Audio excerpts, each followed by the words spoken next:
Good day, puppy lovers. Today I'm going to show you how I clean out those stained eyes and how I pluck the ears, so stay tuned. First, I'm going to attempt to get rid of all of that orange. First, she had her bath. I will be cleaning out her eyes, and then I will dry her and then proceed with the ear plucking. And what I do is I come in with my trusty eye cleaner. There's all kinds of different cleaners out there. You can just pick and choose the one that you like. I use the Diamond Eye from Vitacoat. And first I will use a round and add that to that. And then I will check out her eye area. So she had her bath and she was all soaked in the corners of her eyes here. So what I do is I take a flea comb. There are all kinds of different varieties of flea combs. Some are smaller, some are bigger, some have a handle. Anything is fine.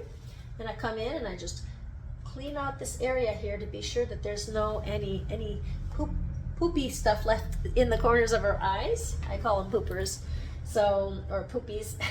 So then I will come in and proceed with my comb here and just comb all that hair up and out. I'm not going into the eye, and I'm going to come cut some of that out. Okay, I'm going to cut it out, being very careful not to catch that eye. Okay, so the thing is, guys, is you're going to be buying products that say tear stain remover. I have not yet found a tear stain remover. It does clean and cleanse the eye area, but it does not remove the stains. So I'll come in with my eye cleaner and I'll just clean out those eyes here. The reason why I cut is because I don't want to have to be cleaning hair that's going to be going anyway, and it gets closer to the skin with with the diamond dyes. What I like about this product is that it's also a facial cleanser. So I cleaned out that eye area. Once she's dry, I'll be able to come in and cut more out, because you see she still has staining, but she's clean. The stains stay. The only way we can get rid of those stains is to either cut them, or if you don't want the stains to come, I would attempt to try to clean out the area a good few times a day, dry it out a good few times a day. Because what causes the staining is because it gets wet, stays wet, and the bacteria that grows there, that's what causes the staining. So let's dry her, and I'm going to show you how I do her ears. So for her little ears, now that she's all dry, I'm going to show you her ears, and then I'll show you after how I cut around her eyes here to make it look cleaner. Because see how yellow, orange, rusty, you know what I mean? So, okay, so checking out her ears, what I do is first of all, I'm going to explain quick. Some dogs don't have much hair in their ear, and they don't really need any plucking. So for me, the way I function is if there's not much hair in the ear and it's just a few strands coming out, I won't pluck. I'll just clean and I'll cut that area. I'll cut the most I can around the ear, around the hole here, the entrance of the ear, and I will leave it at that. If the client is asking me to pluck, I will pluck. If there's not a lot of hair there, there's still air circulating in the ear. I don't use hemostats. I use pluckers, ear pluckers like this, and it's round at the tip, and there's there are ridges in here that grabs onto the hair, and I just use them to just come in and pluck lightly, plucking a few hairs at a time. The thing is, when you're using hemostats or you're using any plucker, whatever you're using, and you grab all of the hair. I've seen this done before where they grab all of the hair and then they twist and twist and twist and then pull out till it pulls out, or just yank out. And yes, the dog will yelp. That does hurt. That does cause pain. For sure, there are some dogs that it's so bad, the ear is so full that you absolutely need to get rid of that. And some dogs you just can't get the plucking done because he doesn't want. But if you start them off young and you're plucking and just pulling out just a few hairs at a time, then you're gonna have a better chance down the road for the dog to comply with you. Usually you'll be plucking the ear and they'll be kind of squirmish maybe in the beginning because they're not too sure and it tickles. But definitely going in, turning and pulling out is, in my book, it's a no-no, because that causes lesions in the ear. And if there's bleeding lesions in the ear, you're causing more bacteria and you're causing more danger in there.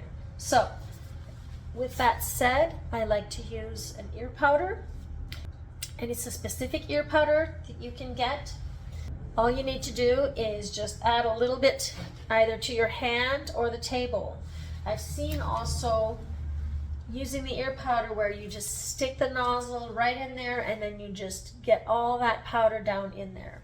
What happens is when you're going directly into the ear, the powder goes in and it compacts and it causes humidity and bacteria growth and all that stuff, and all kinds of nasties happen. We're trying to help the dog. This will hinder the dog. Sometimes if the dog has a lot of hairs on there and you're just sprinkling on the top, that's fine, because you're just sprinkling on the top, okay? But sticking it in the ear and just jamming that powder down there is a big no-no. So what I prefer to do instead, because the reason why we use powder is so that so it's not slippery. You know, the ears, they can, even if we wash them out, the hairs, you know, they're slippery. And so what you do is you use the powder either in your hand or on the table. I just dab a little bit on the table like this. Just a little bit. All we want is to have some on our fingers. We don't need to have it down the ear. So what I come in and do is I come in and pluck just a few hairs at a time. We're doing this motion here. We're just plucking just a little bit at a time. My client wants me to pluck her ears. I would be totally satisfied with just cutting some of those little hairs in there without having to pluck. But she wants me to pluck, so I pluck. Her ears are very healthy. And yeah, I'm just going a little bit at a time. I would not grab the whole thing and pull, because when taking the hemostats like I showed you and just twisting and pulling out, that's like pulling a ponytail. You have your own ponytail and you just twist and turn. If you're pulling a few hairs out at a time, that's not going to hurt you, right? So I either do that, or sometimes I like to use these, but I got to be sure that I don't have a dog that's pulling and, you know, yanking too much, because I don't want to pinch any of those little crevices that are there. They have all these bumps and crevices in there. So there you go. So I plucked most of it out. Come in with maybe a little more because there's some deeper hairs. And guys, by the way, the root of this hair, the root of the hair is not very deep. She didn't want that one. Okay. So what I'll do here is I'll also come in and I may want to cut a little shorter there. See, that ear is nice and clean. Once that's done, I'll come in with a pad and some cleaning solution. And yeah, that's her little sister, Kathy. She's crying. She's just a pup. She's only, I think, 6 months. So I'm gonna come in with the ear cleaner and I'm just gonna use a pad and go round and round in there. There are some products you can put directly into the ear and then swish that around and then they'll shake the liquid out. But in my book, if you can get water stuck down there, you can get product stuck down there. So I just prefer to use this and use it like that. All right, so I'll proceed to do the other ear. See, I'm coming closer so you guys can see really close what I'm doing, as close as I can. See those little hairs here? I'm going to add more. You're not seeing it, it's off camera, but I'm adding more powder. Whoa.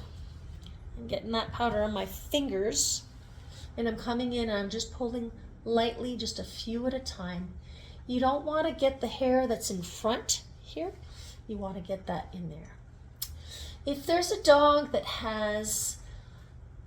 he or she is having ear problems that they always have, infections, I will talk to the client about maybe shortening that ear a bit.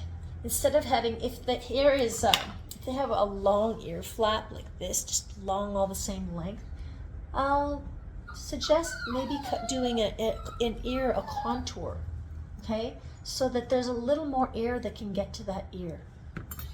And that would save a whole bunch of trips to the veterinarian. Okay, so I'm still plucking some of that out. It's lightly. We're doing lightly, only one or two hairs at a time, guys. She may be a little annoyed with me right now. I'm really going in lightly.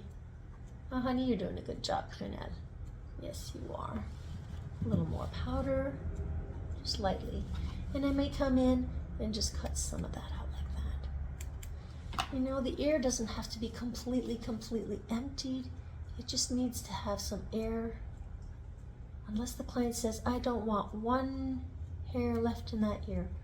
But see, that canal can breathe. So you use the other side of your pad to clean that. You never use the same side that you used on the other ear. Another thing that I do is I'm sure to, when I do her face, I'm sure to come in and cut a lot of this part, a lot of that out, so that when her ear flap comes down, that there's air movement in here, okay? So I'm gonna show you her eyes. We're done her ears. I'm gonna show you her eyes here. I'm just gonna take some of that off. I usually do her face at the end of the groom. I always do the face at the end of the groom. So she didn't have her full cut yet. But I'm just gonna show you that I'm gonna make some space here. Okay, and we're gonna take all of this, bring it forward.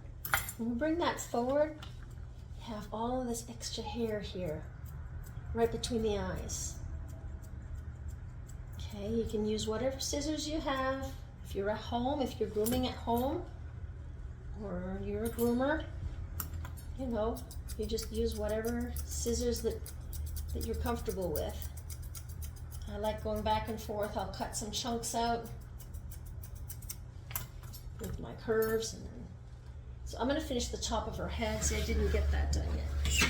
All I'm going to do now is I'm going to pull all of this forward and come in with some, I'll use these here. Come in with my thinners and get rid of all of that here. Like I told you, you guys, the yellow is stained, okay? If you're at home and you can manage keeping this area dry, then you might be good to go. But that's a lot of work. It's as long as you're keeping that area dry. The only thing we can do as groomers is clean it, get rid of any poopers, and cut what we can out to minimize that coloring. Sometimes it gets so close. I have a client where it gets so close to the skin that even at the right at the root, right at the face, at the root, it's stained, and I just can't get that out. There's no way. So that's like the best that I can do for this little one, for her face. See? Better than it was. Better than it was. So later when I finish off, I'll come and try to take some more of that out. But the shorter you go, what I've noticed is the shorter you go, okay, I'm gonna explain this. The shorter you go, the more the stain gets closer to the skin. And then when you come in for the groom, or when you go to groom the dog, you'll cut it and have to cut really, really, really short, and it's down to almost down to the skin, and then it just stays and stays and stays. But if it's not too short, when the dog comes in for the next groom, when I cut some out, the staining stays only on the top, and then you'll cut, and then suddenly they'll have a nice whiter area. So I'm gonna get her groomed, and thank you guys so much for watching. Remember, I am live every Wednesday, 10 a.m. Eastern Time, and I upload new videos every Monday and Friday, 8 a.m. Eastern Time. So I hope you enjoyed, and I hope this helped out a little bit. Take care, guys. Bye.